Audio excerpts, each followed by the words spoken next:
존 맥스웰 2-10 불변의 법칙 제4장 항해의 법칙. 항로를 정하기 위해서는 리더가 필요하다. 1911년 두 탐험대가 엄청난 목표를 향해 긴 여정의 첫 발을 내딛었다. 전략과 경로는 달랐지만 두 팀의 목표는 하나였다. 그것은 바로 세계 역사상 처음으로 남극에 가는 것이었다. 최후의 결과가 삶과 죽음으로 극명하게 갈라진 이 두 팀의 이야기는 항해의 법칙을 잘 설명해준다. 노르웨이 탐험가 아문센이 한 팀을 이끌고 있었다. 아문센의 최초 목적지는 남극이 아니었다. 그는 원래 남극을 최초로 정복한 사람이 되고 싶었다. 탐험에 나서기 전에 아문센은 주도 면밀하게 계획을 세웠다. 에스키모인들과 경험 많은 북극 탐험가들이 사용하는 방법을 연구한 후 장비와 보급품의 이동은 개썰매를 사용하는 것이 최선이라는 결론을 내렸다. 전략은 단순했다. 탐험대가 하루에 6시간씩 24km에서 32km 정도를 이동하는 동안 힘든 일은 거의 계획에 시킨다는 것이었다. 아문센의 사전 준비는 놀랍도록 치밀했다. 탐험 경로를 따라서 보급품 저장소를 만들고 필요한 물품은 사전에 모두 채워두었다. 탐험대가 처음부터 무거운 보급품을 다 가지고 떠나지 않도록 하기 위해서였다. 또 대원들에게는 최고의 장비를 제공했다. 아문센은 탐험 과정에서 발생할 수 있는 모든 일들을 면밀하게 생각했고 그에 대해 철저하게 준비했다. 그 결과 노력은 결실을 맺었다. 탐험대가 이동하는 과정에서 겪었던 최악의 문제는 대원 한 명이 이를 뽑는 것 정도였기 때문이다. 또 다른 팀의 리더는 영국 해군 장교인 로버트 스콧이었다. 그는 예전에 남극 지역을 탐험한 적이 있었다. 스콧 탐험대가 선택한 방법은 아문센과는 정반대였다. 스콧은 대원들의 탐험 장비에 충분한 주의를 기울이지 않았다. 탐험 복장의 디자인에 문제가 있어서 대원 전체가 동상에 걸렸다. 다른 무엇보다도 가장 큰 문제는 보급 식량과 물의 부족이었다. 스콧이 계획을 정교하게 세우지 못했기 때문이다. 1300km가 넘는 10주간의 혹독한 여정 끝에 1912년 1월 17일 스콧의 탐험대는 드디어 남극에 도착했다. 그러나 그곳에는 바람에 나부끼는 노르웨이 국기와 아문센의 편지가 그들을 기다리고 있었다. 제대로 된 리더가 이끄는 상대방 팀에게 스콧의 탐험대는 한 달 이상 뒤처졌던 것이다. 남극에 갈 때도 너무나 힘들었지만 스콧의 대원들이 집으로 돌아오는 길은 더 끔찍했다. 그들은 굶주리고 괴혈병으로 고통받고 있었다. 탐험대를 올바로 인도하지 못해서 온갖 어려움에 빠뜨린 스콧은 그럼에도 불구하고 대원들의 고통에 동감했다. 스콧이 남긴 최후의 기록은 이러했다. 우리들은 남자답게 죽을 것이다. 영국인들의 용기와 인내력을 보여주고 싶다. 스콧은 용기 있는 사람이었다.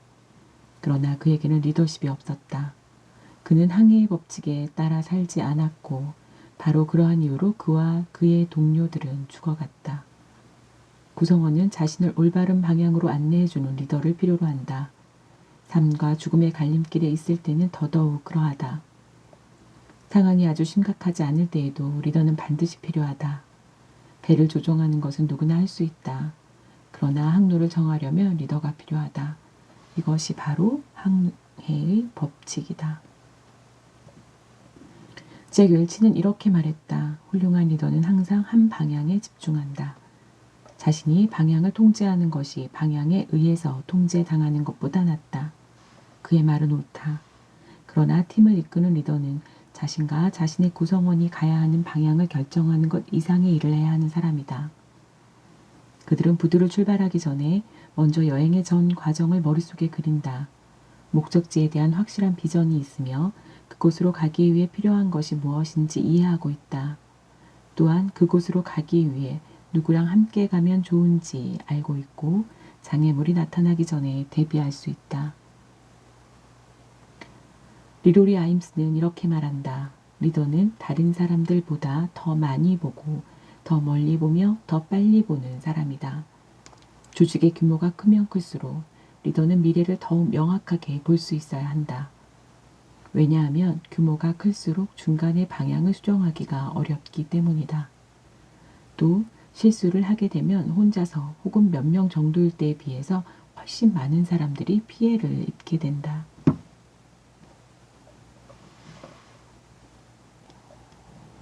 인류 항해사들은 다른 사람들이 자신과 자신의 항로 선택 능력에 의존하고 있다는 것을 잘 알고 있다. 구성원은 리더가 하는 그대로 따라한다. 그렇기 때문에 리더는 구성원들과 함께 떠나는 여행이 성공적으로 마무리될 수 있도록 여행의 전 과정을 미리 연습해야 한다. 마음의 문을 열기만 하면 과거의 모든 성공과 실패는 좋은 정보와 지혜가 될 수 있다. 성공의 경험은 자신이 어떤 능력을 지니고 있는지 알려주고 자신감을 갖게 해준다. 그러나 더 큰 교훈을 얻는 것은 실패로부터이다. 실패는 자신의 생각과 성격상의 결함, 판단의 실수, 좋지 못한 업무 방법 등을 밖으로 드러나게 한다. 대부분의 타고난 리더들이 행동파이기 때문이다. 그들은 뒤를 돌아보는 대신 앞을 바라보고 결정하고 전진한다. 나도 마찬가지이다. 그러나 리더로서 좋은 항해사가 되려면 시간을 갖고 스스로를 돌아보며 경험에서 배워야 한다. 그것이 내가 자기 성찰적 사고의 습관을 개발한 이유이다. 자기 성찰적 사고가 주는 이익은 다음과 같은 것들이다. 올바른 관점을 갖게 해준다. 감정의 홍수에서 벗어나게 한다. 의사결정을 할 때 자신감을 강화시켜준다. 큰 그림을 볼 수 있게 해준다. 경험에 가치를 부여해준다. 경험을 활용한다는 것은 자신의 내면을 들여다보는 것이다. 상황을 점검한다는 것은 외부 조건을 고려한다는 것이다. 훌륭한 리더는 현재 상황에 대해 자세한 검토 없이 실행 계획을 세우지 않는다. 왜냐하면 그것은 마치 조류와 반대로 항해하거나 폭풍우 속으로 항로를 결정하는 것과 같기 때문이다. 훌륭한 항해사는 어떤 결정을 내리기 전에 미리 지불해야 할 비용을 계산한다. 과거에는 아무리 많이 배운다 하더라도 그것만으로 현재 우리가 당면한 문제를 모두 해결할 수 없다.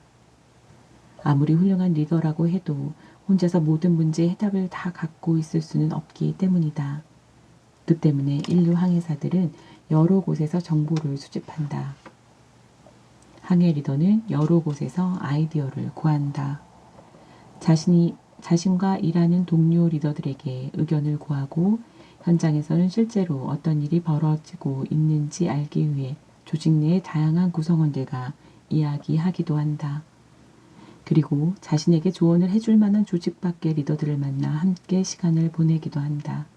그들은 언제나 자신의 지식과 능력뿐만 아니라 다른 사람들의 지식과 능력도 활용한다. 다른 사람들이 이끌고 어디론가 향하기 위해서는 긍정적인 태도를 지니고 있어야 한다. 목적지까지 구성원들을 무사히 데려갈 수 있다는 믿음이 필요한 것이다. 마음속으로 자신 있게 여행할 수 없다면 현실 세계에서도 마찬가지이다. 그와 동시에 리더는 있는 그대로의 현실을 볼 수 있어야 한다. 장애물을 축소시키거나 발생하는 문제들을 자기 나름대로 합리화시키면서 조직을 효과적으로 이끌 수는 없다. 눈을 크게 뜨고 살피지 않으면 현실에서 멀어진다.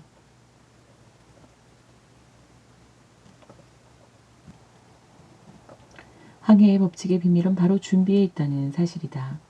준비를 철저하게 하면 사람들에게 자신감과 신뢰감을 줄 수 있다. 반대로 준비가 치밀하지 못하면 정반대의 결과를 얻게 될 것이다. 결국 프로젝트에 대한 수용, 지지, 그리고 프로젝트의 성공 여부를 결정하는 것은 프로젝트의 크기가 아니라 리더의 크기였다. 배를 조종하는 것은 누구나 할 수 있다. 그러나 항로를 정하는 것은 리더라는 것이 바로 이 때문이다. 항해를 잘하는 리더는 구성원들을 자신이 원하는 그 어디라도 데려갈 수 있다. 오늘 나눔에서 어떤 게 느껴지셨을지, 어떤 마음이 드실지라는 생각이 갑자기 궁금했습니다. 리더님들이 생각하시는 그 항해의 끝, 그것을 주행하기 위해서 우리는 많은 것들을 준비하고 많은 것들을 생각하고 그리고 무엇보다 실행력이 중요한 것 같습니다. 오늘 하루도 수고 많으셨습니다. 편안한 밤 되세요.